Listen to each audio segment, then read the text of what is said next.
네, 다음으로 기체에서의 연력학 과정에 대해서 살펴볼 텐데, 특별한 연력학 과정들만 좀 따지게 될 거예요. 네 개의 특별한 과정이 이제 등압 과정, 압력이 일정한 과정, 그리고 온도가 일정하게 변하는 과정. 온도가 일정하면 이제 부피나 압력은 변하겠고, 압력이 일정하면 부피나 온도가 변하는 거겠죠. 또 이제 부피가 일정한 과정, 그리고 단열 과정. 이렇게 이제 특별한 과정들만 좀 살펴보도록 할 텐데, 여기에서 이제 살펴보겠다는 건 연력학 1법칙을 살펴보겠다는 얘기입니다. 1법칙은 바로 에너지 보존 법칙이에요. 에너지 보존. 아까 설명했듯이 이제 기체들이 이렇게 있는데, 기체 분자들이 담긴 용기가 있는데, 여기에 이제 열을 가했어요. Q라는 열을 가하고, 기체가 팽창이든 수축이든 해서 W라는 이제 일을 하게 되면 이 안에 들어있는 내부 에너지 U가 또 얼마만큼 변하겠죠. 그래서 요거 사이의 관계식인데 바로 델타 U는 Q-W 이렇게 이제 쓰자고요. 자, 에너지 보존 법칙이죠. 예를 들어서 100줄의 에너지를 200줄의 에너지를 열로 받았어요. 그런데 기체가 50줄의 일을 했습니다. 그렇게 되면 기체의 내부 에너지 변화는 이제 150줄이 돼야겠죠. 150줄 증가하게 되는 겁니다. 이런 형태의 문제이기 때문에 에너지 보존과 관련이 있다. 뭐 이렇게 봐도 되겠죠. 자, 먼저 등압 과정인데요. 등압 과정이면 압력이 일정한 과정입니다. 그러면 등압 과정에서의 내부 에너지 변화는 Q-W 이렇게 쓸 수 있는데, 우리가 이제 먼저 W는 공부했었죠. W는 등압 과정에서 P 곱하기 델타 V 이렇게 쓸 수 있었습니다. 그리고 Q는 우리가 MCT 대신에 NC 델타 T 이렇게 쓰게 되고, 내부 에너지 자체가 2분의 3 nRT였으니까 내부 에너지 변화는 2분의 3 nR 델타 T가 되는 거죠. 다시 Q는 NC 델타 T가 되는데, 등압 과정에서는 이제 P를 첨자로 붙이고, U는 2분의 3 nRT죠. 2분의 3 nR, 델타 U는 이제 델타 T. 이렇게 돼야겠죠. 이거 가지고, 얘는 여기다 대입하고, 얘는 여기다 대입하면 되는 거예요. 그렇게 해보면, 우리 이제, 뒤에 페이지 가보면, 여기에 이제 이상기체 상태 법칙까지 같이 넣어줘요. 그래서 그 다음 페이지 가보면 Q는 NC 델타 T라고 쓰고 델타 U, Q에 대해서 정리해보면 델타 U 마이너스 W가 되는데, 이게 아니라 이제 우리가 공부했던 건 델타 U는 Q 마이너스 W였어요. 그래서 Q에 대해서 쓰면 델타 U 더하기 W 이렇게 써야 됩니다. 제가 이제 여기 마이너스라고 쓴 건 이 교재가 부를 반대로 중간에 이제 반대로 바꿔버렸는데, 그렇게 하지 않고 플러스로 쓰자는 얘기예요. 그러면 얘는 2분의 3 nR 델타 T가 되고, W는 P 곱하기 델타 V가 되는데, 더하기죠? 더하기 PV는 nRT니까 nR 델타 T 이렇게 쓸 수 있어요. P는 지워져야죠. PV는 nRT 델타 T 이렇게 이제 쓴다고요. 그래서 얘는 2분의 5 nR 델타 T 이렇게 돼서 Q는 NC 델타 T니까 NC 델타 T가 되니까 여기 2분의 5R이 되는 거죠. CP는 2분의 5R이 됩니다. 또는 반대로 쓰면 이 델타 U 자체가 델타 U 2분의 3 NR 델타 T가 되는데, 2분의 3 R은 CV라고 했어요. 그렇죠? 그러니까 NCV 델타 T 이렇게 쓸 수 있는 거죠. 자, NCV 델타 T 델타 U 더하기 W가 델타 Q가 되는 거죠. Q는 여기 NCV 델타 T 더하기 PV는 그죠? P 델타 V NR 델타 T가 돼서 Q 자체를 NCP 델타 T 이렇게 놓고 볼 수 있으면 이 CP는 CV 더하기 R이 되는 겁니다. 그죠? 그래서 CP는 CV 더하기 R이라는 등압 몰 비열과 등적 몰 비열 사이의 관계식을 또 하나 이렇게 끄집어낼 수 있어요. 자, 이렇게 돼서 기체의 팽창, 등압 과정에서의 팽창 과정을 한번 살펴보자. 예를 들어서 자, 등압이니까 압력은 일정하죠. 처음 온도가 293인데 부피가 1리터에서 2.5리터로 팽창을 하게 됩니다. 그러면 이상기체 상태 방정식에서 압력은 일정한데 온도가 바뀌고 부피가 바뀌는 거죠. 즉 PV는 NR 델타 T예요. 그렇죠? NR PV 이때는 델타 T가 아니죠. 상태니까 그냥 NR T입니다. 그런데 압력은 일정하죠. 부피가 증가합니다. 그러면 온도가 증가해야겠죠. 예. T가 증가해야겠죠. 이렇게 되는 거예요. 또는 P 여기 NR이었습니다. P는 일정해야 되니까 NR분의 P가 아예 일정한 거죠. NR분의 P가 일정한데 NR분의 P는 V분의 T잖아요. V분의 T. 그래서 일정해야 된다 이런 얘기입니다. 이 값이 일정, V분의 T가 일정해야 된다. 그런데 지금 부피가 1점에서 2.5로 변했으니까 2.5배 증가했으니까 온도도 2.5배가 증가해야 돼요. 그럼 주변의 한리를 구하라 그랬는데 등압 과정에서는 P 곱하기 델타 V를 그냥 구해주면 되겠죠. 이미 부피 변화는 나와 있고 압력이 있어서 P 델타 V를 구해줄 수 있습니다. 교재에서 시계 보면 P 곱하기 델타 V 2.5에서 1 빼주는 1리터는 10의 마이너스 3승 미터의 세제곱이니까 이렇게 계산하면 300줄의 1을 기체가 한 건데 이건 보세요. 팽창했으니까 기체가 한 일은 플러스가 돼야 되겠죠. 플러스. 예. 그래서 W는 플러스라고 잘 나온 거란 말이에요. 예. 자, 그리고 B번엔 내부 에너지 변화를 구하는데 내부 에너지 변화는 온도가 변했으니까 내부 에너지 자체가 U는 2분의 3 nRT예요. 2분의 3 nRT. 그죠? 기체 분자 한 개의 운동 에너지가 2분의 3 KT인데 여기 n개 있으니까 n배 해주면 2분의 3 nRT가 되는 겁니다. 물론 이제 개수 대문자 n배를 해준 거죠. 그런데 2분의 3 R 자체를 우리가 CV라고 쓸 수도 있어서 NCV 델타 T라고도 쓸 수 있는 겁니다. 본래는 그냥 이 값이에요. 이 값인데 지금 온도가 변했을 거 아니에요. 그렇죠? 예, 온도가 변했습니다. 그리고 몰수도 구해볼 수 있죠. 이게 처음 조건 n을 구하면 RT분의 PV예요. PV는 nRT니까 그래서 R 곱하기 처음 온도, 처음 압력, 처음 부피를 다 넣어서 계산하니까 8.21 곱하기 10의 마이너스 2승 몰이 나오게 되는 거죠. 그래서 여기서 구한 기체 상수는 요 뒤에 8.31이 있고 n은 여기 구한 몰수를 여기다 이제 대입을 해준 거죠. 그리고 온도 변화, 온도가 2.5배로 이제 증가하잖아요.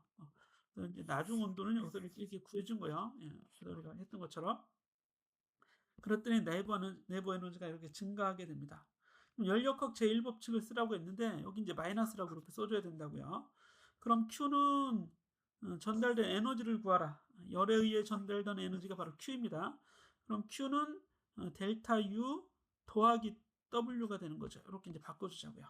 그럼 델타 U는 델타 U가 얼마예요? 4,500이고 450 마이너스를 이렇게 써야 된다고요.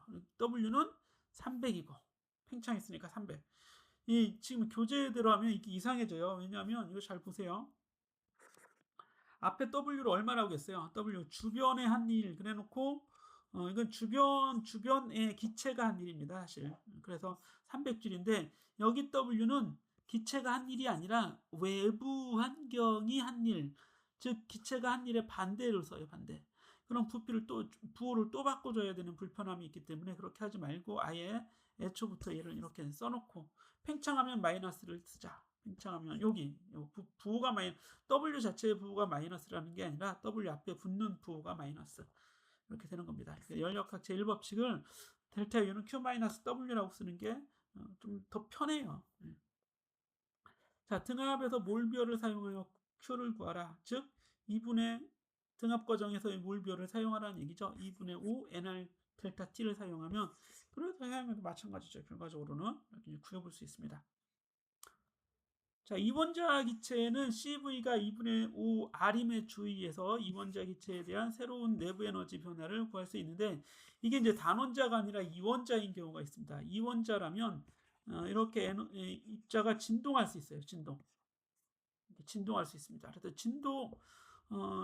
진동이 아니라 일단 회전이죠. 이렇게 돼서 회전을 하는데, 이런 회전 하나하고 또 이게 이렇게 회전할 수, 요 축에 대해서 이렇게 회전할 수도 있어요. 그래서 회전 자유도가 두 개 있게 돼요. 그래서 병진 운동 자유도가 XYZ 축에 대한 3개가 있고, 회전 운동 자유도가 2개가 추가돼서 전체 5개의 에너지를 가질 수 있습니다. 5개로 에너지가 이제 분배될 수 있는 거죠. 그래서 원자 한 개, 분자죠. 분자 한 개의 에너지는 2분의 3kT가 아니라 2분의 5kT가 될 수 있어요. 그만큼 열에 의한 운동 형태가 하나 더, 두 가지 더 증가하는 거죠. 그래서 U를 구하면 2분의 5 nRT가 되고, 이 2분의 5 nRT가 만약에 이제 열에 대한 거라면 NCV 델타 T가 돼서 CV는 2분의 5R이 되는 겁니다. 그러면 CV에다가 R을 더하면 그게 CP라고 했었죠. 그럼 CP는 2분의 7R이 되는 거예요. 이원자하고 단원자하고 좀 다릅니다. 자, 이렇게 해서 CP는 2분의 7 R이 돼야겠죠. 2분의 7 NR 델타 T. 그러면 이원자에 대한 얘기가, 요거는 10번이죠. 10번 그렇죠. 2번은 이원자에 대한 문제가 된다, 이런 얘기입니다. 조금 어렵습니다. 잘 보시기 바라고, 다음으로는 이제 단열 과정에 대해서 살펴보도록 하죠. 예, 어떻게 돼 있어요? 예. 자, 13.2절 가면 단열 과정이라는 건 열이 차단돼 있어요. 열이 차단. 그러니까 Q가 아예 0인 겁니다. 열 에너지는 들락날락 할 수 없어요. 그런데 델타 U는 Q-W인데, 그래서 Q가 0이 되니까 델타 U는 그냥 마이너스 W 이렇게 돼야겠죠. 즉, 기체가 팽창하면 W는 플러스인데 여기 마이너스를 붙였으니까 팽창하는 경우에 내부 에너지가 감소해야 되는 거죠. 팽창하니까 어때요? 에너지 밀도가 좀 줄어든다, 이렇게 이제 보면 더 좋을 것 같아요. 만약에 수축을 하면 내부 에너지가 이제 증가하겠죠. 그만큼 분자들이 수축이 되면 이 좁은 공간에 많은 에너지가 들어있게 된다, 이렇게 볼 수도 있고, 사실은 온도가 올라가게 되는 거예요. 수축을 하면 기체 분자들의 충돌이 훨씬 커지고 온도가 올라가는 이런 효과가 일어나게 되는 거죠. 자, 어쨌든 단열 과정 그러면 Q가 0이 되는 과정이니까 델타 U는 마이너스 이렇게 붙여주자 그랬죠. 이렇게 됩니다. 그리고 기체가 한 일은 내부 에너지 변화를 구하여 계산할 수도 있다 그랬는데, 이게 기체가 한 일 자체가 W는 마이너스 델타 U다, 이런 얘기예요. 이거 가지고 계산하면 된다는 얘기입니다. 지금 압력은 일정하지가 않아요. 일정하지 않으니까 기체가 한 일을 P 곱하기 델타 V 이렇게 쓸 수 없습니다. PdV 적분이라고 써야 돼요. 기체가 하는 일은 PdV의 적분입니다. PV에서 어떤 PV 곡선에서 R의 면적이라고 했으니까 이게 이제 적분이 되는 거죠. 이렇게 해서 이제 구해주면 되고,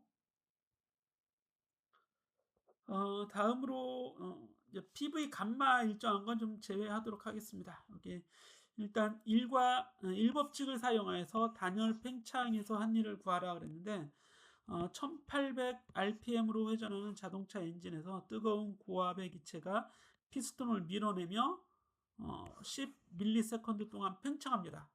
근데 열은 차단되어 있다, 이런 얘기예요. 빠져나가지 않고 무방하다, 빠져나가지 않는다고 가정하는 거죠. 엔진 속의 실린더에 단원자 이상 기체 0.1몰이 담겨 있어서 기관의 일반 온도인 요거에서 요거로 온도가 이제 낮아진다고 합시다. 이 단열 팽창 동안 기체가 피스톤의 한 일을 구하라 그러면 일은 PDV 적분으로 구할 수 있는데, 지금 이걸 몰라요. 그렇죠? 이건 알 수 없습니다. 그러니까 마이너스 델타 U로 구해도 되겠다, 이런 얘기입니다. 그 U 자체가 2분의 3 nRT죠. U 자체가 2분의 3 nRT니까 델타 U를 먼저 구하고, 그거에 이제 델타 U 자체가 마이너스 값이 나와요. 그런데 W는 마이너스 델타 U라고 했으니까 이 마이너스에 마이너스를 붙이면 플러스가 되겠죠. 그렇게 계산했더니 997 줄이 되었다. 그래서 이게 양이잖아요. 양 플러스입니다. 그러면 기체는 팽창했다 이런 얘기입니다. 결과적으로 잘 맞아 들어가게 되는 거죠. 예. 이렇게 해서 구해 보시면 되고 단열 팽창 간의 압력과 부피 관계를 이용해서 그랬는데 이거는 생략하도록 하겠습니다. 감마 나오는 걸 일단 생략하고 이건 생략 합시다. 다음으로 등적 과정. 등적은 부피가 일정한 겁니다. 뭐 아이솔 볼류메트릭 그랬어요. 다른 말이 있기도 한데 일단 영어식 표현으로 이렇게 나와 있습니다. 그럼 등적 과정은 부피가 일정하니까 팽창이나 수축을 안 하는 거죠. 팽창 수축 없어요. 그래서 기체가 하는 일은 PdV 적분이 되는데 즉 기체의 부피 변화가 없으니까 넓이가 있을 수 없잖아요. P가 변해야 이 V가 변해야 이 구간을 잡고 이 넓이를 이렇게 잴 수 있는데 V가 안 변했으니까 W 자체가 0이 된다 이런 얘기입니다. 그러면 내부 에너지 변화량은 Q-W가 되는데 W가 0이 되니까 그냥 내부 에너지 변화량은 Q와 같아지는 형태가 됩니다. 따라서 Q는 NCV 델타 T가 되겠죠. U 자체가 NCV 델타 T예요. 그런데 델타 U가 Q가 된다고 했으니까 그가 그대로 내려오면 되겠죠. 예제 문제를 보도록 하겠습니다. 자, 어떤 단원자 이상 기체의 온도가 300K이고 부피는 일정해요. 그러면 이거 등적 과정이네요. 부피 일정하니까. 현재 온도는 T라고 주어져 있습니다. 300K라고. 5몰도 있으니까 N도 나와 있는 거죠. 기체의 온도를 380까지 조금 올렸습니다. 그러면 내부 열 에너지에 얼마의 에너지가 필요한가? 델타 U는 Q입니다. Q. 고민할 거 없어요. 그래서 Q는 NCV 델타 T, 이 델타 U가 NCV 델타 T가 되는 거고 이게 이제 등적 과정에서는 Q랑 같다 이런 얘기죠. 그래서 2분의 3 NR 델타 T가 됩니다. 여기 집어넣으면 Q는 약 5,000줄이 나오는 거죠. 기체의 압력 변화를 계산하려고 해요. 나중 압력에서 처음 압력을 빼주라는 얘기입니다. 그죠? 그런데 PV는 nRT가 되는데 이거 전체의 변화를 구해봐야 부피는 일정하니까 V 곱하기 델타 P 이런 형태가 되는 거고 그래서 델타 P는 V로만 PV는 nRT니까 nR 델타 T만 구해주면 되는 거예요. 그렇죠? 근데 Q가 2분의 3 nR 델타 T라고 했으니까 이거 nR 델타 T만 구하면 3분의 2Q가 돼야겠죠. nR 델타 T만 구하면. 예. 그래서 이렇게 이제 Q 구해서 3분의 2를 해서 구해줄 수도 있고. 기체가 이원자의 기체일 경우. 자, 단원자냐, 이원자냐, 이런 얘기 나오는데, 이원자, 델타 P 먼저 계산해서 이렇게 나왔습니다. 이원자 이상 기체일 경우 필요한 에너지를 구하라. 그러면 이원자 이상 기체에 대해서 CV는 2분의 5R이에요. 2분의 5R. 그렇죠? 그러니까 여기 2분의 5로, 2분의 3이 아니라 2분의 5로 바꿔주는 겁니다. 이원자라면 회전을 고려해야 된다. 이런 축에 의한 회전, 이런 축에 의한 회전.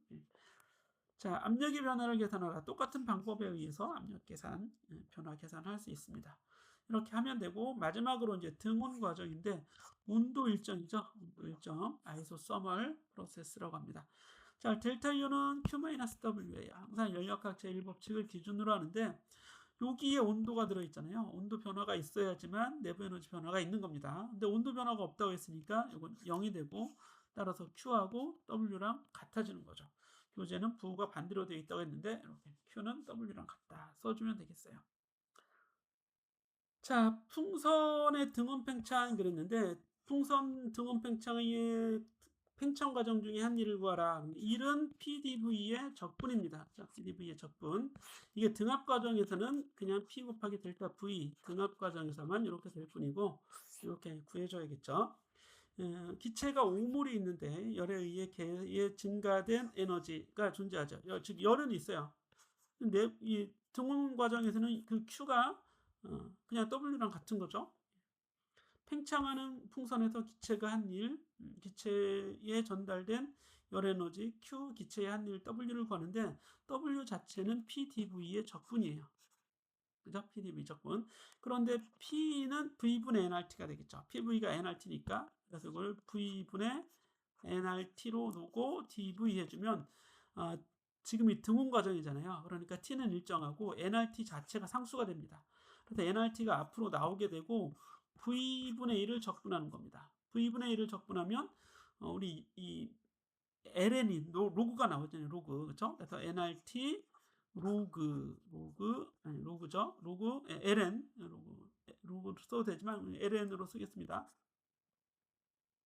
ln vi분의 vf 이렇게 되겠죠. 왜냐하면 우리 ln v 적분하면 ln v인데 v분의 1 적분하면 ln v가 되는데 처음 부피에서 나중 부피까지 이렇게 변하게 되니까 요거 계산해 주면 nRT ln vf-vi가 되고 그게 ln vi분의 vf가 되잖아요. 여러분들 이제 로그의 특징이 그렇게 되는 거죠. 진수의 빼기는 진수들만 가지고 계산할 때는 이제 나누기가 되는 거죠. 로그의 빼기는 나누기가 되는 거다. 자, 그래서 5몰이고 주어져 있는 값들을 대입하게 되면 부피가 이제 1.25배가 됐어요. 그렇죠? 그래서 W를 계산할 수 있습니다. 여기는 교재는 W 주변 자꾸 이렇게 쓰는데 그냥 기체가 아니라 다 W로 기체의 한일을 교재에서는 W라고 쓰거든요. 근데 이렇게 하지 말고 기체가 한일을 W라고 쓰자 이런 얘기야. 다 생략하고 이렇게. 그러니까 W하고 Q하고 같아지죠. 그래서 2780줄의 에너지를 또는 열을 기체가 한일을 구해볼 수 있게 되는 거예요. 이렇게 해서 이제 과정이고 일반적인 과정 막 중구난방 막 변하는 거죠. 일반적인 과정은 좀 각각을 풀어줘야겠죠. 일단 우리가 지금까지 본 건 특수한 과정들만 살펴본 거예요. 자, 그리고 열기관과 연력학 제2법칙 이런 얘기가 있는데 연력학 제2법칙의 내용은 조금 어렵습니다. 자, 연력학 제1법칙은 일단 기본적으로 에너지 보존 법칙에 관련된 거다. 델타 U는 Q-W라고 하는 1법칙이에요. 1법칙. 그렇죠? 연력학 1법칙인데 이 법칙은 에너지 보존과 관계없어요. 에너지 보존과 관계없고 이거는 이 세상의 일이 어떻게 진행되어 가는가 하는 조금은 좀 철학적인 그런 법칙입니다. 물론 이제 실제 물리학에서는 계산할 수 있는 물리량으로 나오긴 하겠지만 그 의미를 살펴보면 자연현상의 진행 과정에 대한 얘기가 이제 나오게 됩니다. 그래서 그런 과정 중에 한 가지로 이제 열기관이라는 것을 먼저 살펴봅니다. 열기관. 열기관이 중요한데 열기관은 엔진이죠. 우리 기관 그러면 일반적으로 이제 여기 열기관 그랬는데 히트 엔진이잖아요. 즉 열이 들어오고 나가면서 뭔가 역학적인 동력을 만들어내는 엔진이 되는 거죠. 여기 이제 열기관에 대한 얘기가 쭉 나옵니다. 수증기의 증기 터빈이라든지 뭐 이런 것들이에요. 자, 그런데 이 기관 여기 이제 동그라미로 표현된 이 부분이 바로 열기관이 되겠죠. 열기관의 어떤 모식도입니다. 계략도. 근데 열기관이 열을 흡수해요. QH라는 열을 흡수하고 흡수했으니까 이제 에너지가 증가하게 되죠. 증가해서 외부에 일을 할 수 있습니다. 외부에 일을 하게 되면 에너지는 다시 또 감소합니다. 내부 에너지가. 그죠? 내가 받은 만큼 에너지 증가하고 한 만큼 에너지 감소하는 거니까. 예. 그러면 증가 감분을 뺀 만큼의 온도가 되겠죠. 그 온도에 해당하는 어떤 에너지를 외부로 방출합니다. 외부로. 그래서 QH 받고 일하고 외부로 QC 이제 방출하는 이런 형태가 반복이 되는 거예요. 그렇죠? 그럼 기관이 엔진이 돼서 이게 엔진을 계속 돌려서 우리 이 엔진의 목적은 뭐겠어요? 외부에서 우리가 역학적인 일을 얻어내는 거잖아요. 역학적인 일을. 엔진을 돌리는 거니까 뭐 운동 에너지로 뭐 만들어주든 뭐로 만들어주든 우리 기관의 쓰임은 엔진이란 말이죠. 그 역학적인 일을 에너지를 얻어내는 겁니다. 그런데 이 엔진이 접하고 있는 온도가 한 가지 온도가 아니에요. 한 가지 온도라면 열의 전달이 계속해서 일어날 수 없게 됩니다. 그래서 열평형이 언젠가 이루어질 테니까. 그래서 온도가 뜨거운 고온 부하고 온도가 상대적으로 차가운 저온 부가 같이 결합이 돼 있어요. 그래서 뜨거운 곳에서는 열을 흡수하고 요거를 일을 한 다음에 나머지 온도가 낮은 지역으로 이 열을 방출해야 될 거 아니에요. 그럼 열기관의 온도는 요 높은 온도하고 낮은 온도 사이에서 왔다 갔다 자꾸 위아래로 변화하게 되는 겁니다. 그래서 이제 순환이 되는 거예요. 순환. 그렇죠? 뜨거워졌다, 차가워졌다, 뜨거워졌다, 차가워졌다 이렇게 이제 계속 돌아간다는 얘기죠. 자, 이런 이해를 가지고 연력학 제1법칙 한 번 순환에 대해서 한 번 순환.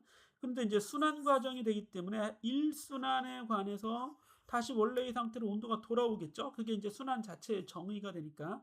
그러면 순환 과정에서의 내부 에너지 변화는 없어요. 근데 그게 Q-W가 되겠죠.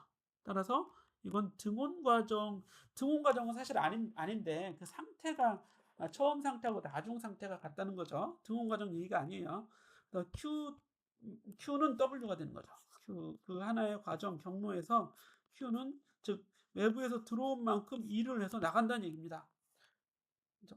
그럼 외부에서 많은 열을 흡수하면 많은 일을 하겠죠. 이때 Q는 알짜열을 얘기해요. 알짜열. 이제 순환 과정이기 때문에 과정 중에서의 알짜열이라는 건 일 과정에서 들어온 열이 있으면 더하고 빠져나가는 열이 있으면 빼라 이런 얘기예요. 그래서 고온 열에서 고온 온도에서 고온 물질에서 받은 열에서 저온 환경 쪽으로 빠져나간 열, 그 받은 건 플러스고 빠져나간 건 이렇게 빼줘야겠죠. 빼줘야 됩니다. 그래서 절대값을 처리를 한 겁니다. 절대값 처리를 이해를 할 수 있겠죠. 예를 들어서 100줄을 얻었어요. 근데 빠져나가는 게 30줄이야. 그러면 순수하게 받은 알짜 열은 70줄이 되겠죠. 그렇죠? 그럼 70줄만큼이 그대로 한 일이 되는 거죠. 예. 이게 한 순환 과정에서의 이 내용입니다. 그래서 이렇게 이제 써줄 수 있는 겁니다. 이렇게 해서 보시고 열효율이라는 걸 정의하는데 효율도 중요합니다. 열효율은 한 번 흡수한 열, 이때 흡수한 열은 알짜열이 아니에요. 고온부에서 한 번 맨 처음 흡수한 열이죠. 순간적으로 뭐 물론 시간은 걸리겠지만 매우 짧은 시간 동안 어떤 열을 흡수하고 나머지 이제 기관이 일을 하죠. 기관이 한 일, 엔진이 한 일, W입니다. 그래서 받은 에너지 중에서 얼만큼 일을 했는가, 일로 변화를 시켰는가, 그거는 이제 효율이라고 하고 기관이 한 일은 QH-QC죠. 그죠? 그 열 중에서 기관이 한 이게 상태가 나중 상태, 처음 상태 같으니까 델타 U가 0이 되고 W가 Q가 되는 겁니다. QH-QC. 그래서 1-QH분의 QC 이렇게 쓸 수 있어요. 즉 QH와 QC만 가지고도 한 일 또는 효율을 알 수 있다 이런 얘기입니다. 예. 물론 이제 외부로 에너지가 이 시스템 외부로 빠져나가는 건 이제 제외하고 그렇게 이제 하는 거죠. 자, 열기관의 효율 구하는 것 공식 잘 알아두시고 뭐 효율의 정의를 알면 되니까요. 1-QH분의 QC 해주면 0.250 또는 이제 퍼센트 백분율로 표현하면 25%. 즉 QH 중에서 2를 하고 나머지는 QC가 되는 겁니다. 100줄 중에서 1000줄 중에서 3000줄의 일을 했어요. 그럼 300줄, 그럼 700줄의 열이 저온부로 빠져나가는 거죠. 그럼 받은 거 중에서 한 일은 0.3이 되는 겁니다. 0.3. 이런 식으로 풀어주면 됐고. 자, 순환기관의 분석은 따로 하지 않겠습니다. 순환기관의 분석하지 않고 넘어가고, 냉동기도 하지 않겠어요. 냉동기도 하지 않고 지나가겠습니다. 그냥 열기관이 거꾸로 이제 동작하는 형태가 냉장고, 라고 보면 되겠습니다. 자, 여기까지 해서 이제 열기관이고, 연력학 제2법칙의 내용을 이제 이상적인 기관과 지금 결부시켜서 연력학 제2법칙을 한번 여기 이제 서술이 되어 있습니다. 저장체에서 에너지를 흡수하여, 이게 QH죠. QH만큼 흡수해서 한 순환 과정 동안 작동하는 동안 그 에너지를 모두 1로 바꾸자. 그러면 어떻게 돼요? W가 되는 거죠. 이 하는 일을 모두 1로 바꾼다. 근데 이렇게 하는 건 앞에서 이상적으로는 가능하지만 실제로는 그렇지 않죠. 이게 이제 최대예요. 받은 열을 모두 다 1로 바꿀 수는 없습니다. 이렇게 되면 이거는 효율이 어떻게 돼요? 이렇게 되면 효율이 1이 되죠. 효율 자체가 받은 열 중에서 우리 알짜열이 아니라 QH입니다.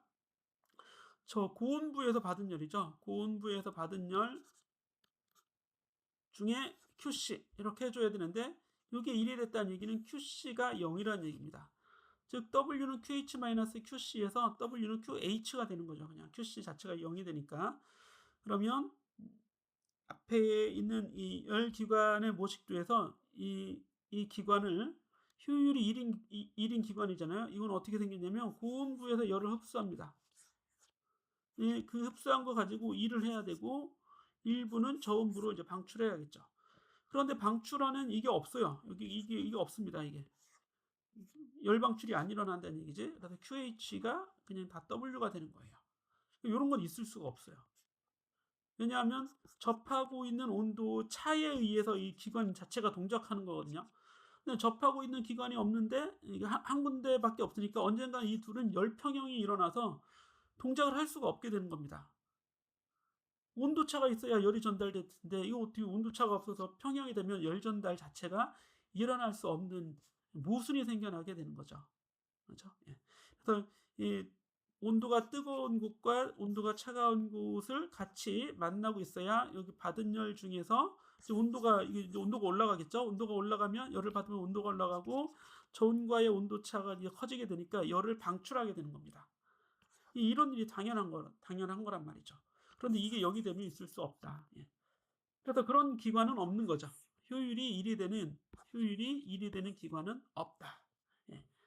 자연에서 뭔가 사물이 예, 기관에 돌아가는 이 세상이 운행되는 어떤 원리를 나타내고 있는 겁니다. 요약하자면 연력학 제1법칙은 에너지 보존 법칙인데 이 법칙은 공급해준 에너지와 동일한 에너지를 일로 얻을 수 없다는 것이다. 그래서 에너지 보존하고는 무관한 겁니다. 이거는 그죠? 예. 공급해준 에너지와 동일한 에너지를 얻어도 에너지 보존에는 위배가 안 돼요. 위배 안 되는데 이런 것 자체가 없다. 이런 얘기입니다.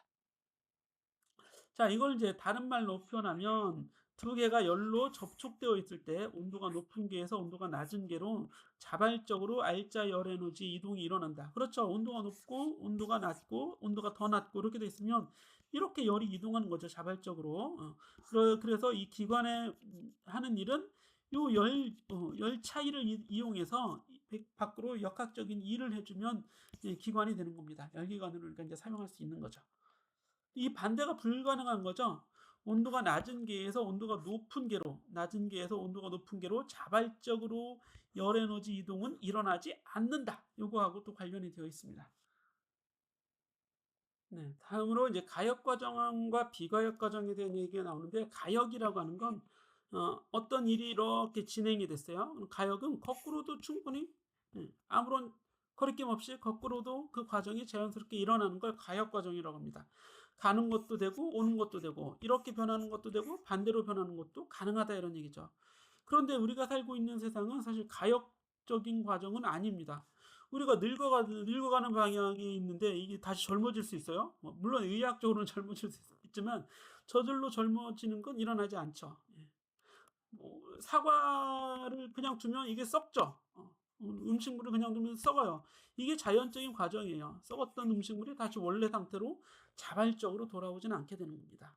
특히 우리 이제 가역 비가역을 물리학에서 얘기할 때는 열 운동과 에너지 전달에 관련이 있는 겁니다. 고온에서 저온으로 에너지가 전달되는 거죠. 이거 거꾸로 저온에서 고온으로 저절로 에너지가 전달될 수는 없다 이런 얘기입니다. 이렇게 거꾸로 일어나지 않는 과정이 비가역, 거꾸로가 잘 일어날 수 있다. 가역 이렇게 이제 얘기하게 되는 겁니다.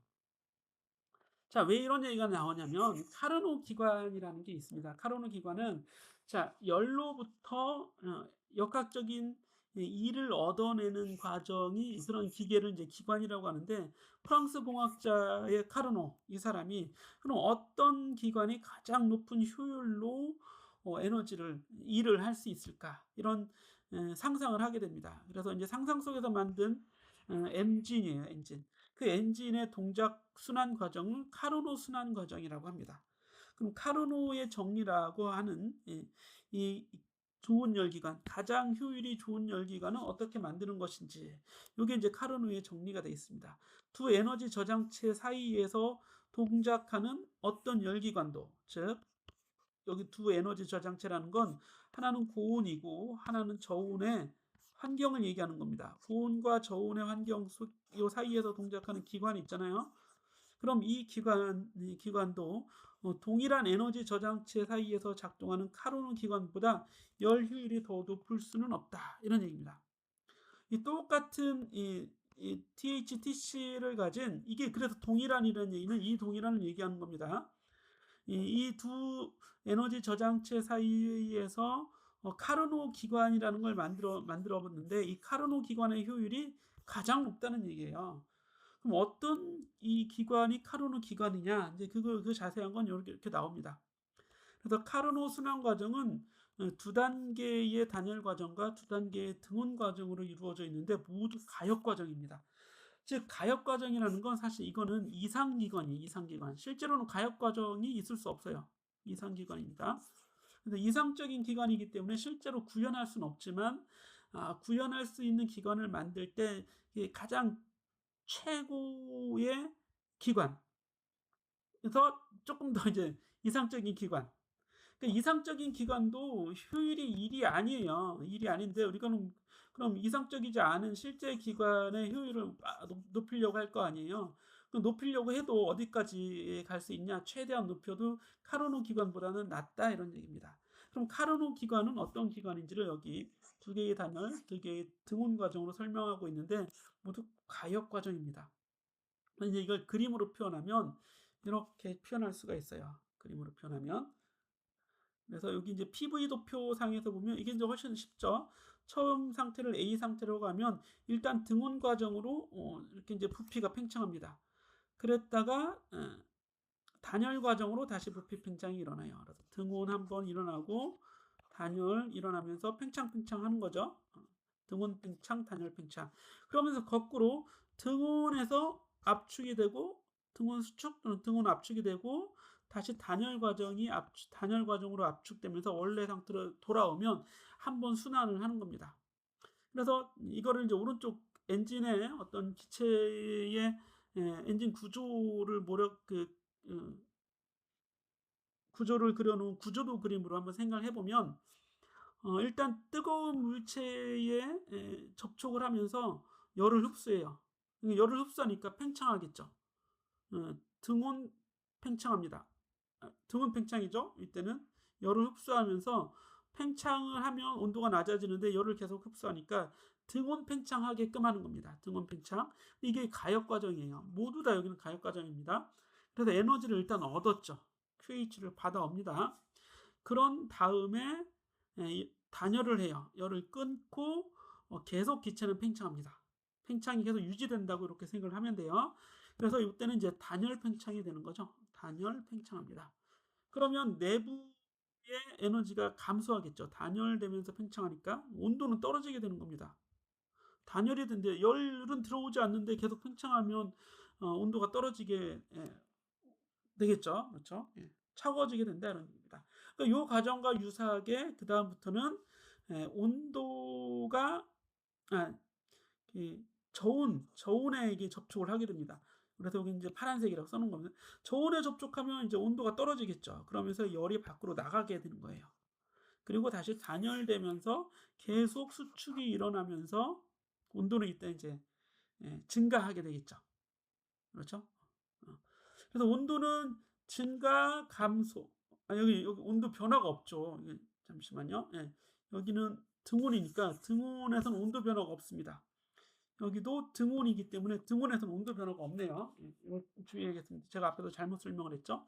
등온 이 과정 자체가 등온 과정이라고 했으니까 온도 변화는 없으면서 열을 흡수하는 겁니다. 그렇죠? 자, 열이 흡수가 아니라 열 방출이죠. 열 방출. 죄송합니다.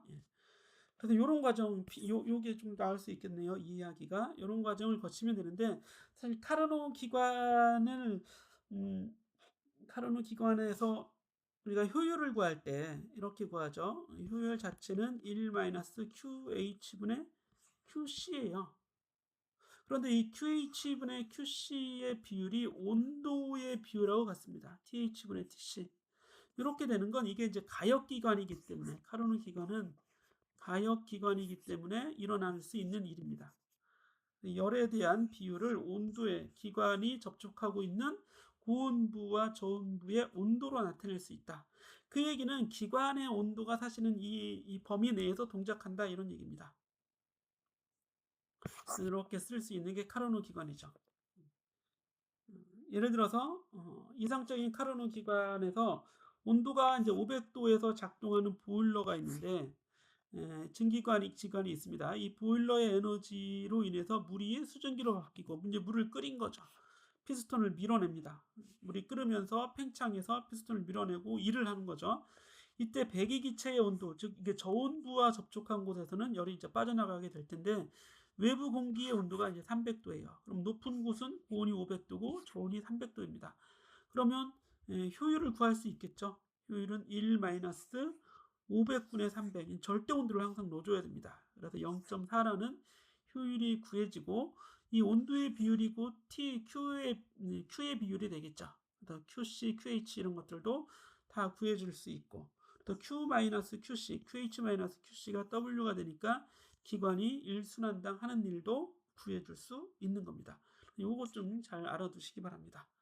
이렇게 해서 마치도록 하고 엔트로피까지 좀 살펴보도록 하겠습니다. 엔트로피는 뭐냐면 여러분들이 이제 영어로 되어 있으니까 되게 이상한 용어로 생각할 수 있는데 엔트로피를 정의하는 용어가 조금 어디 있을까요? 정의하는 용어가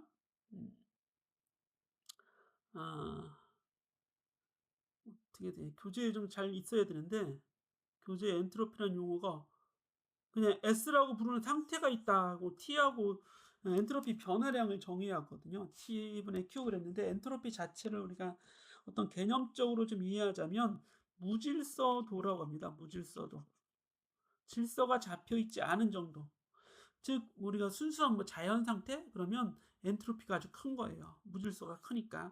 그런데 뭔가 이제 기체들의 운동이나 온도라든지 이런 배열 상태라든지 이런 것들이 점점 규칙을 질서를 따라가게 되면 그럼 무질서가 좀 없어지는 거잖아요. 엔트로피가 감소한다 이렇게 얘기합니다. 엔트로피가 증가하고 감소하는 그런 개념이다. 근데 엔트로피라는 개념은 여기 좀 나와 있네요. 우주의 엔트로피가 모든 자연 과정에서 증가한다는 것이 발견되었을 때에 훨씬 중요한 위치를 차지하게 되었다. 이게 뭐예요? 우주의 엔트로피는 증가합니다. 즉 무질서도는 점점 증가한다. 우주는 자연이죠, 자연. 자연 상태는 가만 두면 어떻게 돼요? 더 자연 상태로 변하게 되는 거죠. 인공적이거나 뭐 외부에서 간섭을 하지 않게 되는 게 자연 상태인데 그러면 질서가 점점 사라지게 된다. 무질서해진다. 뭐 평등해진다. 이런 걸로 좀 개념을 봐도 될 것 같습니다. 그래서 이게 연력학 제2법칙을 표현하는 한 가지 방법이에요. 우주의 엔트로피는 계속 증가하고 있다. 이런 얘기입니다. 자, 여기 그게 바로 이제 12.5.1절에 나오네요. 자연의 법칙이 간섭받지 않고 적용된다면, 즉 그게 자연인 거죠. 질서 있게 배열되는 것보다 무질서한 배열, 즉 더 자연스러워진다. 이런 의미로 무질서도가 더 증가한다. 이렇게 해석할 수 있다는 얘기입니다. 여기 이제 이 수학적인 어떤 무질서도를 나타내서 엔트로피를 구하는 과정이 여기 있는데 이건 이제 어떤 확률 과정으로 이런 걸 구할 수 있어요. 여기서는 이제 자세한 설명을 생략하도록 하겠습니다. 시간이 될 때 한번 읽어보시고 인간의 신진대사는 하지 않겠습니다. 이렇게 해서 오늘 강의를 우리 12장에 대한 강의까지 해서 마치도록 하고 뭐 연습 문제나 필요한 문제들은 우리 수업 시간에 계속 풀어보도록 하겠습니다. 자, 여기서 강의 마치겠습니다.